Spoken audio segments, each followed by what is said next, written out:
In the book of Romans chapter 3 verse 21, we read, "Now, however, apart from the law, righteousness of God has been revealed by the law and prophets." So, are there two laws here? Again, it says from the law when the word "the" is not there in the scripture. It leads people to think they're talking about the Mosaic law. But it says apart from, choris, the Greek word is number 5565. So it's telling us we cannot know the righteousness of God from that law.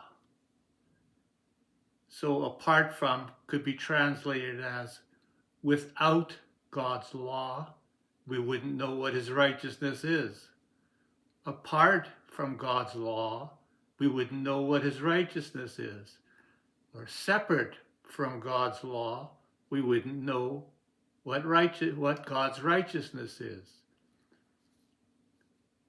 But his righteousness has been revealed, that is, being witnessed by the law and prophets. In other words, scripture. So this verse is very clear. A man-made law cannot reveal the righteousness of God.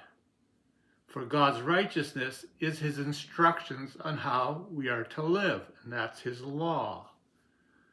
We can know what the law is. It's the righteousness of God revealed as in the scripture, in the law and prophets, not by a man-made law. The prophets warned the people what would happen to them if they strayed from the law, which would make sense because they would have not lived out the instructions of righteousness that Christ had given them. His righteousness are instructions for his people to do what is right in his eyes, not the righteousness of men doing what's right in their eyes. So a man-made law cannot teach you about God. You need his law, which is the Torah, the Mosaic law.